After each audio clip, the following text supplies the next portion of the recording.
Assalamualaikum dan salam sejahtera. Nama saya Muhammad Danish bin Linod, bernombor metrik 276-772, pelajar program pendidikan jarak jauh PSUUM Cawangan, Kuala Lumpur, mengambil bidang pengajian ijazah sarjana muda, pengurusan awam dengan kepujian.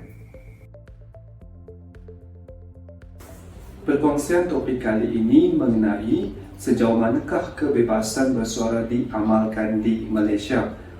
Secara takrifannya, kebebasan merupakan hak menyuarakan pandangan yang ingin disampaikan oleh seseorang individu tanpa mengira warna kulit maupun pangkat individu itu sendiri. Hak kebebasan bersuara ini disalurkan melalui pelbagai sudut pandangan seperti bentuk penulisan, penuturan, lakonan, slogan maupun luahan perasaan.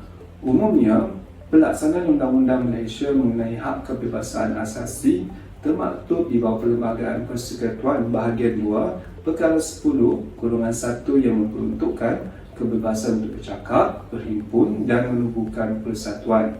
Oleh itu, topik kali ini akan turut menjelaskan sejauh manakah hak kebebasan bersuara memberikan impak hubungan kepada individu maupun masyarakat umum. Lazimnya, istilah kebebasan atau bebas telah lama diperbahasakan oleh para pengkaji akademik sudut pandangan moral dan agama maupun bidang politik. Sehubungan dengan itu, terdapat beberapa teori yang cukup terkenal dan digunakan oleh pengkaji akademik sebagai asas menerangkan kebebasan asasi seperti teori moral, teori asasi yang tersusun, teori keadilan sosial. Teori moral bermaksud merupakan satu pemikiran dan proses penyelesaian yang berpanjangan yang masih kekal relevan sehingga ke hari ini, antaranya teori moraliti sosial. Teori ini menerangkan perhubungan hidup bermasyarakat sesama manusia sebagai asas dalam kehidupan. Teori asasi yang tersusun pula iaitu dasar hak kebebasan yang tepat demi kebaikan kumpulan manusia di sesuatu kawasan. Ia berlandaskan 3 jenis hak iaitu penghidupan, kebebasan dan juga keselamatan. Teori keadilan sosial pula ia mewujudkan idea prinsip keadilan secara umum agar matlamat keadilan teori tersebut dapat dicapai dan berpandukan beberapa peringkat dasar seperti sosial, politik, undang-undang dan juga ekonomi. Proses pelaksanaan pemerintahan berasaskan undang-undang, sistem kehakiman maupun dasar hak asasi kebebasan manusia ini diperkenalkan era kerajaan kolonial British pada tahun 1948. Ia memperkenalkan Perlembagaan Persekutuan 1948 menjadikan sebagai cabang kepada perihal Perlembagaan Persekutuan 1957, iaitu suatu sistem demokrasi berparlimen sehingga ke hari ini. Bertitik tolak daripada itu, proses pelaksanaan hak kebebasan asasi manusia ini dapat dilihat melalui sejarah era sebelum dan selepas Tanah Melayu mendapat kemerdekaan. Sebelum Tanah Melayu mendapat kemerdekaan, Ordinan Peraturan Darurat 1998 diperkenalkan oleh kerajaan British iaitu dengan satu tujuan menyingkirkan kebangkitan gerila komunis di seluruh Tanah Melayu dan juga menjaga perihal ekonomi, perniagaan dan juga kepentingan koloni British di Tanah Melayu ketika itu. Dan mana terdapat beberapa dasar yang telah diperkenalkan iaitu Akta Keselamatan Dalam Negeri, Akta Hasutan, Akta Mesin Cetak dan Penerbitan dan juga Akta Rahsia Rasmi.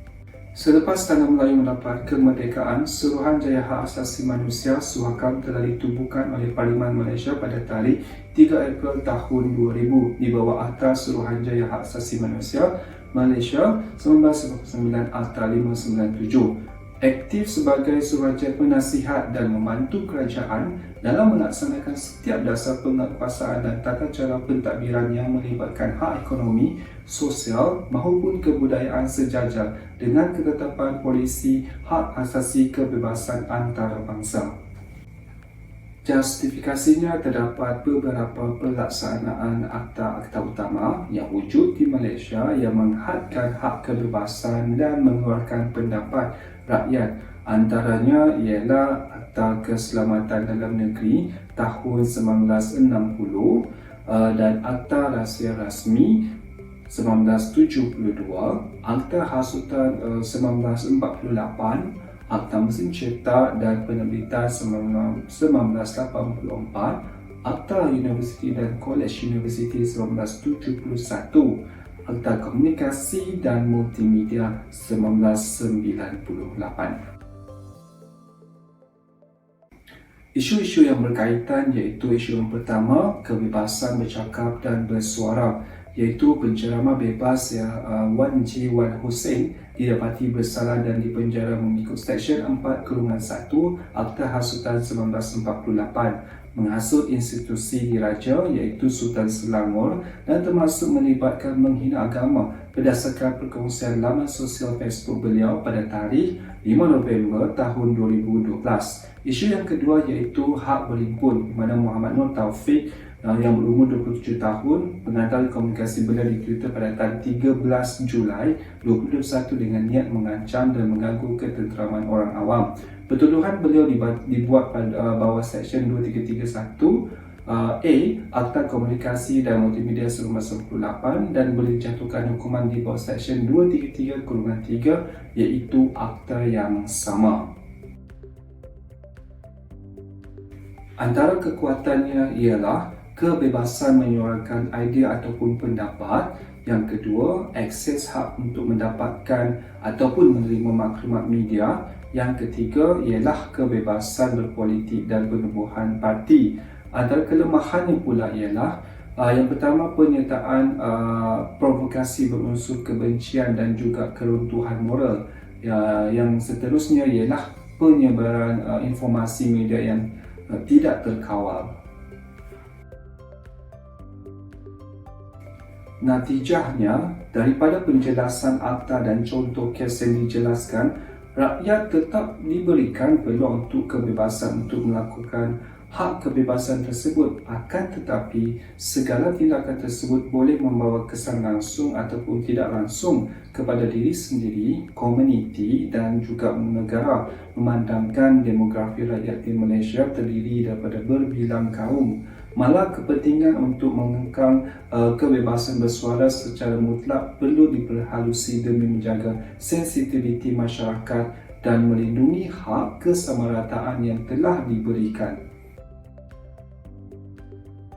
Cadangan penambahbaikan antaranya ialah yang pertama, pihak kerajaan perlu mengkaji semula dasar undang-undang sedia ada untuk disesuaikan mengikut keadaan semasa. Ini kerana terdapat undang-undang yang digunakan pakai ketika ini sudah tidak relevan digunakan memandangkan terdapat undang-undang sedia ada mungkin ataupun merupakan warisan daripada pemerintahan penjajah.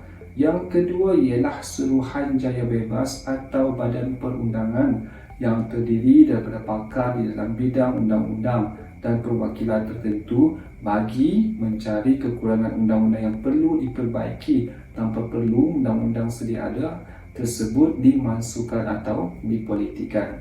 Yang ketiga ialah pihak kerajaan perlu bergiat aktif melaksanakan inisiatif atau program seperti program bersemuka dan perkongsian digital yang memberikan pengetahuan dan kesedaran kepada masyarakat umum. Perspektif individu itu sendiri sebaiknya perlu mengamalkan sikap kebertanggungjawaban dan beretika dalam setiap perkongsian buah fikiran yang ingin dilontarkan. Konklusinya, kebebasan bersuara merupakan satu nilai yang berharga pada setiap individu sesuai dengan keistimewaan pelaksanaan di bawah Perlembagaan Persekutuan Bahagian 2 iaitu Perkara 10-1 dan ia bukanlah suatu hak yang mutlak. Lebih-lebih lagi, setiap pelaksanaan undang-undang dan hukuman yang diamalkan merupakan satu langkah proaktif untuk membendung isu-isu sensitif yang dibangkitkan oleh pendukung hak kebebasan asasi, terutamanya dalam bebas untuk bersuara seperti membangkitkan isu perkauman, keagamaan, malah sehingga ke peringkat yang lebih tinggi iaitu menghina institusi raja-raja. Dan sehubungan dengan itu, setiap proses penyelesaian dan penerimaan dasar undang-undang perlu ditambah baik dan semestinya membawa implikasi yang berlainan baik aspek konteks sosial, politik dan ekonomi demi melestarikan hak kebebasan dalam negara agar masyarakat lebih memahami konteks amalan hak kebebasan yang sebenar dan dipraktikkan, khususnya mengurangkan masalah kebincangan penyalahgunaan hak kebebasan asasi manusia, khususnya kebebasan bersuara.